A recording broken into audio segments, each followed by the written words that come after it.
Hey everyone, I'm Peggy, and in today's video, we're gonna learn how to write better chord progressions. Don't forget to like and subscribe if you like this content. Learning how chords work and how to make better chord progressions will make your music more expressive and will move your fans and listeners. Let's get started.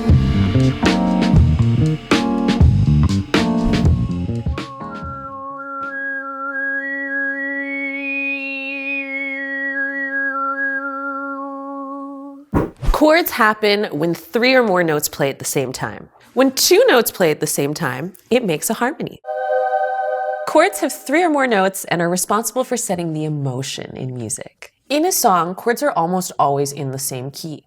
If you play a bunch of notes in the key of C major, you're playing some kind of C major chord. The most common chords are triads, and they contain 3 notes from the major scale: the root, or the first note of the scale, the third note, and the fifth. Here's the first note, C. Skip D, then press E.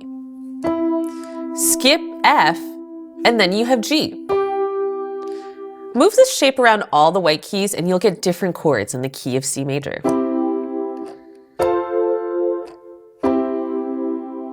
In music, there are 4 types of triads, and I'll be discussing the 2 most common types: major and minor. Most listeners are pretty familiar with these chords. Major chords sound brighter and happier, and minor chords sound darker and a little more sad. Listen to the chords and try to associate a feeling with them. Here's a major chord. Okay, I'm gonna try minor.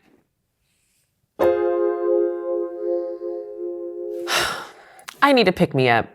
I'm gonna try a chord progression.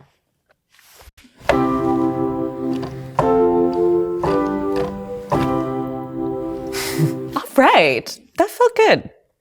Let's try a minor progression.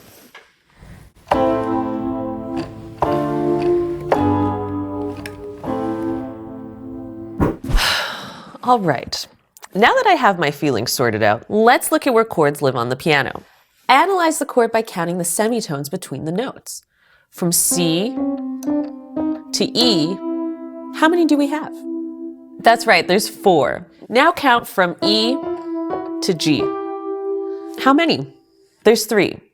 The formula for major chords is 4 semitones between the first 2 notes and 3 semitones between the second 2 notes. What happens if you flip that formula? It's just like if you flip emotions. It goes from happy to sad. 4 and 3 becomes 3 and 4. So count 3. 1, 2, 3. Oh, a black key, cool. Then, from that black key, we count 4. 2, 3, 4. And we land on G. There's our C minor triad. Review the major scale formula to build chords on every note of the scale. Whole step, half step, whole step, whole step, whole step, half step. Let's change keys to keep things fresh. G major. Make a chord by picking every other note. Then you can move that shape up the scale.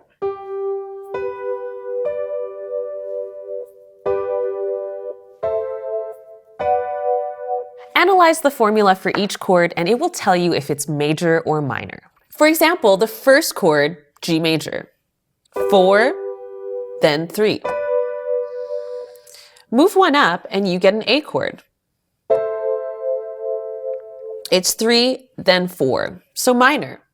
You can do this all the way up the scale. In any major key, the same chord qualities occur in the same order. Let's check it out in C major. So we have C major, D minor, E minor, F major, G major, A minor, and B. That last one sounds strange. It's not major or minor. Spooky. Let's count the semitones. There are 3 between B and D, and another 3 between D and F. That makes a diminished chord. To apply this information to any key, it's easier to label the chords in a numbered list. We use Roman numerals because we can identify major and minor chords with uppercase and lowercase letters. This way, we can make chord progressions in any key. If you don't know your Roman numerals, you're going to learn them now. Let's label the chords from 1 to 7. An uppercase letter will mean major, and a lowercase letter will mean minor. The first chord in C major is a major triad. We'll call it 1. Second is D minor, and we'll use a 2. Third is E minor. Fourth is F major. Fifth is G major. A minor we'll use a 6.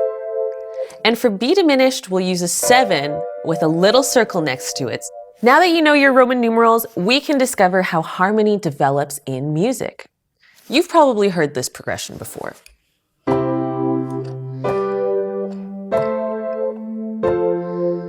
This chord progression, 1, 5, 6, 4, is an extremely popular progression that happens in a lot of pop songs.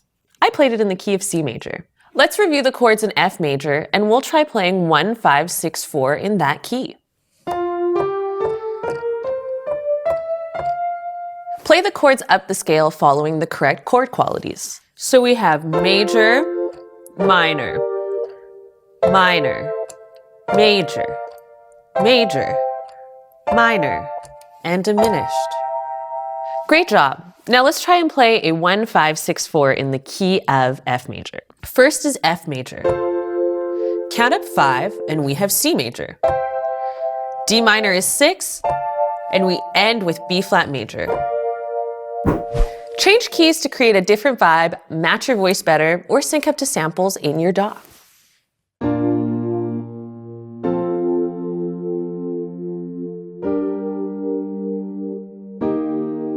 Comment below with what you'd like to learn next. We love feedback, so let us know what you liked and what you didn't like about this video, and like and subscribe to get the latest from LANDR.